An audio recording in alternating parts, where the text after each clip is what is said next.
Imagine someone walks into your house today and offers you 50 lakh rupees for your ancestral home. Now, for you, that house is more than a building. It is where your grandparents lived. It is where your parents grew up. It carries memories that no amount of money can buy. Would selling it be just another financial transaction? Or would you lose something that cannot be measured in terms of money? Now, let me ask you an even bigger question. What if that ancestral home wasn't yours? What if it belonged to an entire nation? And what if instead of one family, it was home to thousands of plants and animal species, some found nowhere else on earth? That is exactly the debate unfolding today over one small island located at the southernmost tip of India, Great Nicobar. For most Indians, it is simply another island on the map. Many of us have never been there. Yet today, this small island has become the center of one of India's biggest development debates. Why? Because the government of India wants to transform this remote island into one of the country's most important economic and strategic hubs. So the first question I put forward is, why does India want this project?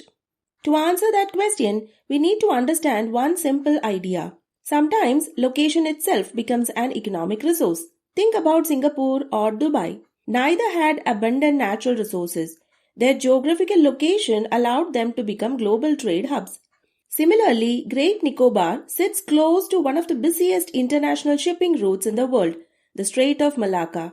Every year, a massive volume of global trade passes through this region. This location has made the island strategically important for both commerce and national security. If you think about it, international trade is a little like traffic on a busy highway. Imagine thousands of trucks passing your town every day. Wouldn't businesses naturally want to build petrol pumps, restaurants, warehouses, and logistics centers nearby? The same principle applies to global shipping. Thousands of cargo ships pass close to Great Nicobar every year. The question policymakers began asking decades ago was simple. Can India use this location more effectively?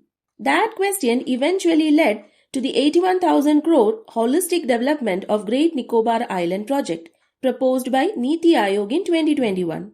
The mega project includes 4 major components: an international container transshipment terminal at Galatia Bay, a greenfield international airport, a township, and a gas and solar-based power plant. Together, these are expected to transform the island into a major maritime and strategic hub. So, from the government's perspective, the project has a clear purpose. A large transshipment port could reduce India's dependence on foreign ports for handling cargo. Improved infrastructure could attract investment. New economic activity could generate employment. Better connectivity could strengthen India's role in international trade. At the same time, the island's strategic location in the Indian Ocean also makes it important from a national security perspective. Since the island lies close to the Strait of Malacca, a stronger Indian presence in the island can help monitor maritime traffic, protect sea lanes, and respond more effectively to security challenges in the Indo-Pacific region. So if the project promises so much and creates economic development, why is there so much opposition? That is the second question I put forward. The answer lies in understanding what economists actually mean by development. Many of us casually use the words economic growth and economic development as if they mean the same thing, but they don't. Economic growth simply means producing more goods and services. Usually we measure it using GDP. Economic development is much broader. It asks whether people's quality of life is improving, whether development is inclusive, whether natural resources are being preserved, whether future generations will also enjoy similar opportunities. In other words, development is not only about increasing income, it is about improving human well-being without exhausting the very resources that support that well-being. The Great Nicobar Project brings this idea into sharp focus. The proposed infrastructure may generate economic opportunities, but in an island known for its rich biodiversity, the project requires an estimated 9.64 lakh trees to be cut down. It is home to nearly 650 plant species, dozens of species of mammals, birds, reptiles, amphibians, and fish, many of which are found nowhere else in the world. Its rainforests, coral reefs, mangroves, and turtle nesting beaches together form a unique ecosystem making it one of India's most ecologically significant regions. Environmental groups have therefore questioned whether the long-term ecological costs have been adequately considered alongside the economic benefits. The concerns are not limited to clearing of the forests. They also involve people.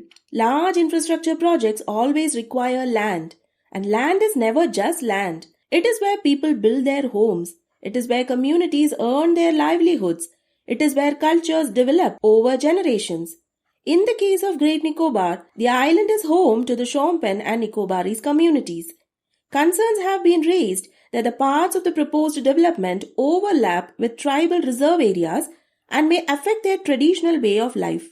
The Tribal Council also withdrew its earlier consent, stating that important details about the project had not been fully shared with them by the government. This brings us to an important concept in development economics: development-induced displacement. Sometimes, development projects require people to move, change their livelihoods, or adapt to a completely different way of life. This does not automatically mean development is wrong. Many projects create enormous benefits for society. But development economics reminds us that these benefits are not always distributed equally. Some people gain more, some people bear a greater share of the costs. That is why economists ask questions beyond economic output. They ask whether development is taking place in a way that is fair, inclusive, and sensitive to the communities most directly affected. The concerns surrounding the Shompen and Nicobarese communities illustrate exactly this challenge. The discussion is not only about compensation for land, it is also about preserving ways of life that have evolved alongside the forests for generations. And once we recognize that development has both economic benefits and environmental and social costs, another question naturally follows. Can development compensate for environmental loss?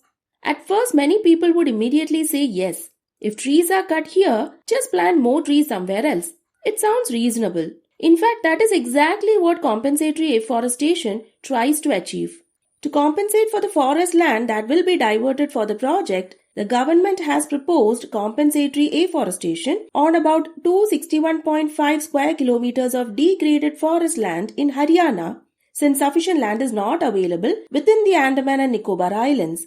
At first, this sounds like a sensible solution. If trees are being cut down in one place, plant more trees somewhere else. After all, isn't that how environmental compensation should work? But environmental economics asks us to think one step deeper.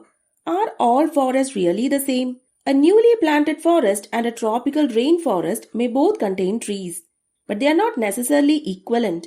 This is where we encounter the debate between weak sustainability and strong sustainability in environmental economics.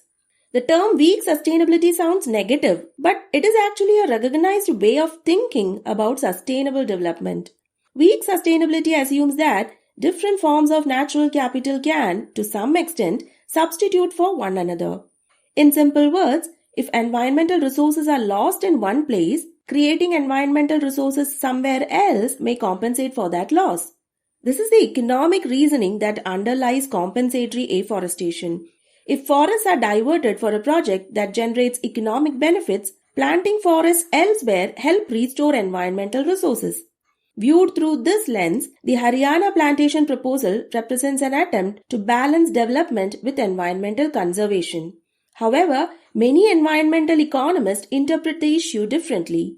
They argue that the Great Nicobar rainforest is not simply a collection of trees. It is a unique tropical ecosystem. Its forests have evolved over thousands of years.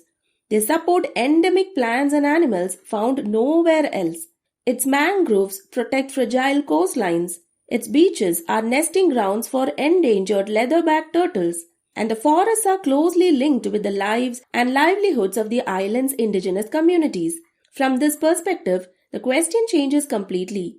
Can planting new trees on degraded land in Haryana recreate all these ecological relationships? Can those plantations support the same biodiversity? Can they recreate the same rainforest ecosystem?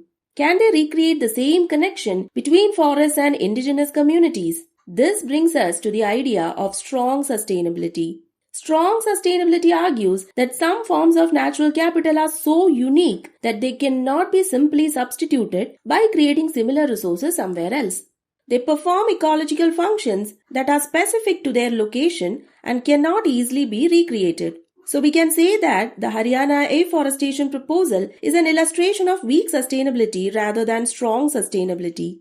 I'm not saying that tree plantation is not necessary. On the contrary, planting trees is environmentally beneficial. However, planting trees in one region cannot fully compensate for the loss of a unique rainforest ecosystem in another region.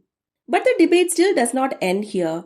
Even if someone never visits Great Nicobar, even if they never see its forests, even if they never benefit from its resources directly, why do so many people still want those forests to survive? That question may seem emotional at first. Surprisingly, environmental economics has a very logical explanation. People often value nature even when they never directly use it. Imagine that tomorrow morning you read a news headline saying that the tiger has become extinct in India. Many of us have never seen a tiger in the wild. Some may never see one in their lifetime. Yet, I think most of us would still feel disappointed. Why? Not because we have lost something that we personally use every day, but because we believe that such a magnificent animal should continue to exist. That feeling itself has economic value. Environmental economics calls it existence value. Existence value simply means that people derive satisfaction from knowing that a natural resource, an ecosystem, or a species continue to exist even if they never directly use it. Now think about Great Nicobar. Many people protesting the project may never visit the island. They may never earn any income from its forests. They may never personally benefit from its biodiversity. Yet they still believe that these rainforests, wildlife, and ecosystems deserve to continue existing. That is an excellent real-world example of existence value. It reminds us that the value of nature cannot always be measured by how much income it generates. Sometimes, people value nature simply because they believe it has a right to exist. There is another idea that is equally important. Let me ask you a simple question. Suppose you know that you will never visit Great Nicobar. Would you still want your children or perhaps your grandchildren to have the opportunity to experience those forests if they choose to? I think most people would answer yes. That answer introduces another concept in environmental economics, bequest value. Bequest value refers to the value people place on preserving environmental resources so that future generations can enjoy them. Notice that this is slightly different from existence value. With existence value, people are concerned about preserving nature because it exists. But with bequest value, people are concerned about preserving nature because they want to pass it on to future generations.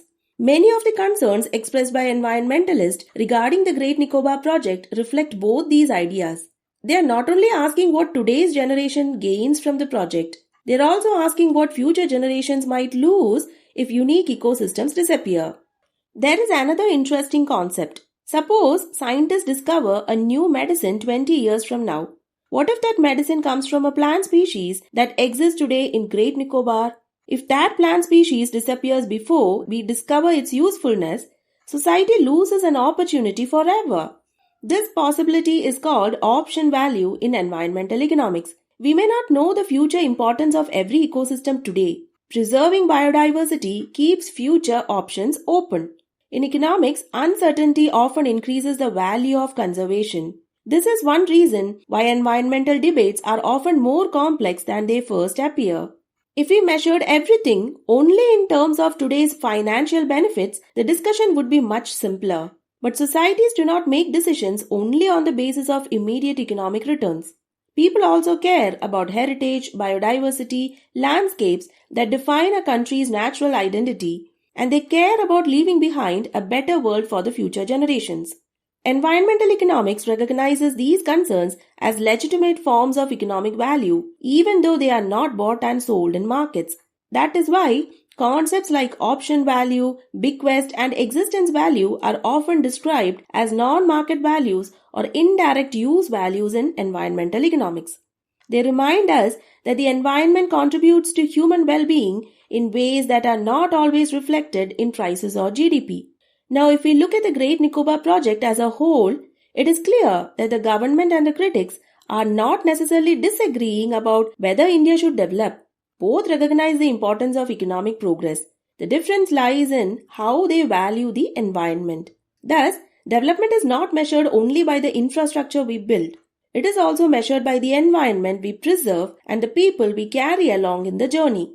Because in the 21st century, the most successful economies will not be those that choose between development and sustainability. They will be those that understand that economic development and environmental sustainability must go hand in hand.